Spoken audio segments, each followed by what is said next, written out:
Municipal Airport Manager, update on and review monthly reports. Hey everybody. Just wanted to come up and You want to introduce yourself? yeah, Jonathan Walter, Airport Manager, and wanted to come up and talk to everybody. It's been a little while. I don't always get to the accounts meetings as often as I would like to, so talked to Alan. We decided that it'd be nice if I'd come in.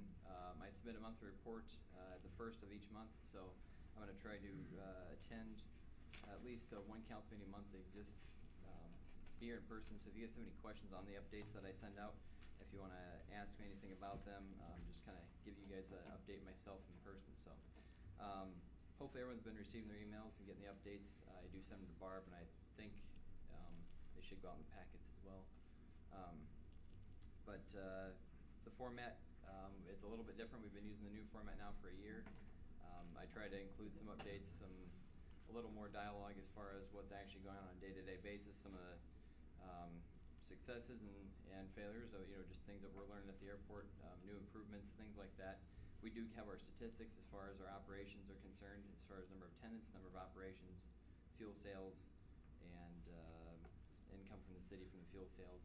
So any comments or concerns on the reports would be generally appreciated.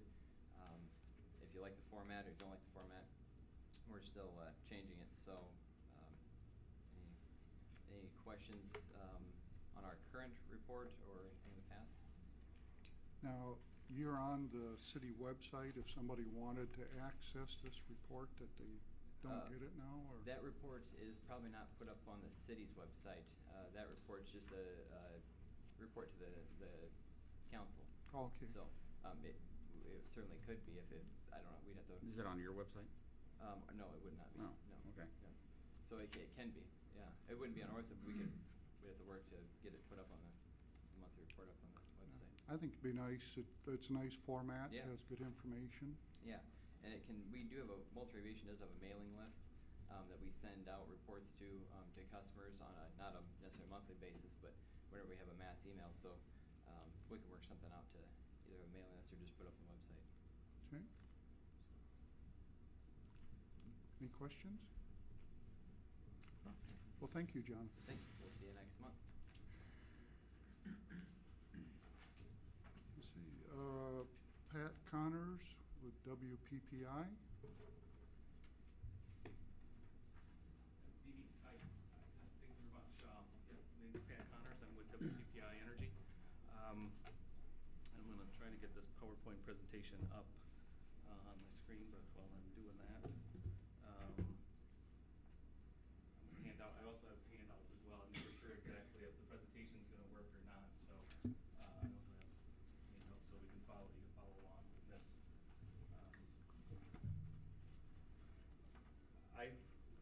Part of the WPPI senior staff, we get out and talk to all of our member owners. Independence is one of our 51 members that own WPPI. We're about 1,000 megawatt utility. We're municipal, not-for-profit.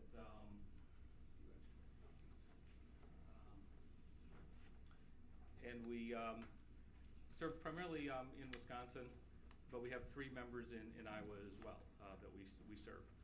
So we're compared to size. What I want to, we're about 1,000 megawatt utility. Alliant has about 3,000 megawatts of load in Iowa, to kind of give you a frame of reference. We're large enough where we can do a lot of things, build our own plants, purchase power on large economies of scale here.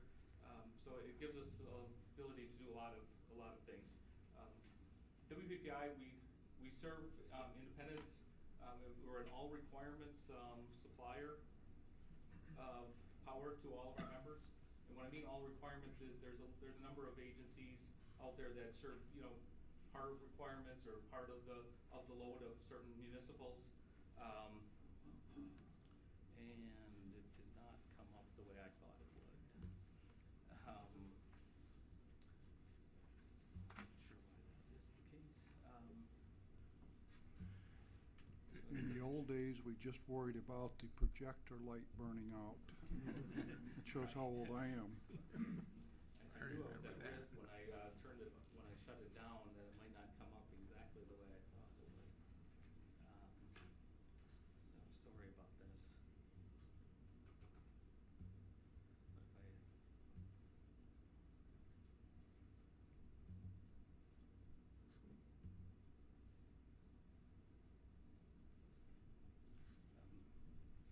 But if you have it in front of you,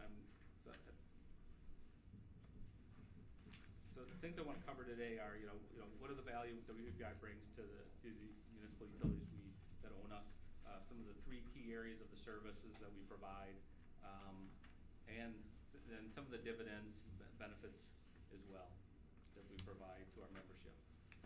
So, that pretty much covers that slide. So what are the local utility, having your own utility, that's, there's a lot of municipals in Iowa that do that. Not so quite as common in Wisconsin. It's a valuable asset to have for your community. It's a way for us to provide reliable service, keep the jobs local. It's a not-for-profit utility, so we're not out there trying to see how much money we can make. And it's a way for us to really keep local ownership and control and provide some tax contributions to the city. It's always, I think it's kind of helpful to kind of understand the history and why we were formed. WPPI, when we first were formed 30-some years ago, we were trying to get into the business and trying to serve these individual municipal utilities. So we've got a bunch of municipals together to form one larger system. And we were trying to get access to the transmission system. Back then, it was owned by the large IOUs, and we couldn't get access to it. And so we ended up having to sue Xcel. We bought a power plant in Minnesota, and we were trying to move it into Wisconsin, and we weren't able to get transmission access. We weren't able to actually move the power there. They ultimately agreed to it, but they wanted to charge us like 10 times more than they should have charged us. And so we ended up, threatening the antitrust lawsuit against them. And it's something that you can't do, municipals can't do, but if you get a bunch of municipals together into an organization like WPPI, it was something we could do together. And we fought that, and we ended up winning, and ultimately got a rate that was very attractive, significantly less than we would have actually even settled on a few years earlier. But we were able to go and litigate it and get a very attractive rate. They wanted to charge us like $150 a kW month for service. We ended up getting the service for $150 kW a year. We ended up getting it for less than $15 a kW a year in the end, which just it's something and that same thing that applied back then applies to a lot of things that I'll talk about today of why that's important to kind of work together as all of our utilities work together on this stuff. Talked about where our local utilities are located, UP of Michigan, all over the state of Wisconsin, and then 3 municipal utilities here on the eastern part of Iowa. Independence, Maquoketa, and Preston are the other 2 cities. A little bit about our governance. WPPI, we're a not-for-profit. We're obviously do what our members want us to do. We have a board of directors that all 51 members participate on. Matter of fact, we got a meeting on Friday, this Friday as well. And Kevin Seidels has been your representative, attends those meetings. And so that's where a lot of major decisions get made. If we're going to enter into purchase a new power plant, issue bonds, those decisions get made at the board. They've also agreed to give some of the powers to the executive committee, which is kind of like a board of directors of corporation, which is made up of 11 of those members. And so they make we meet monthly with that committee to give us some guidance on what they want us working on their behalf. But clearly we work for the members that own us.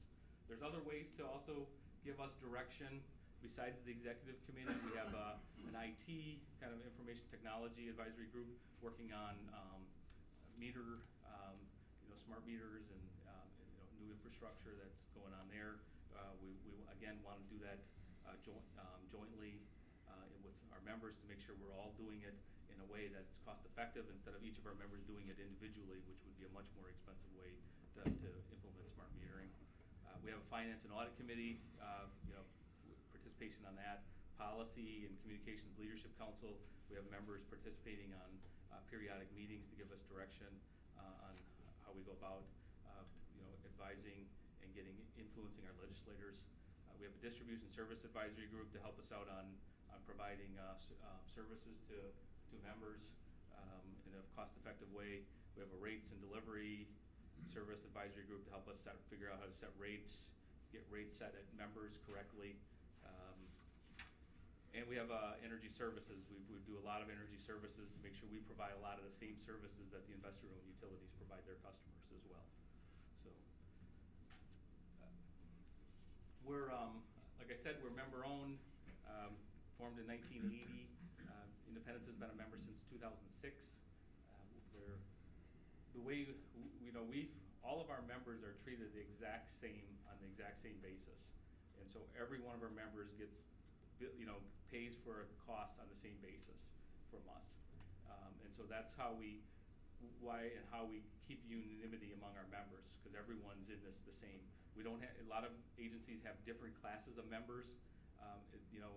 We didn't want to do that. We don't want to do that, because then you got different interests from different members.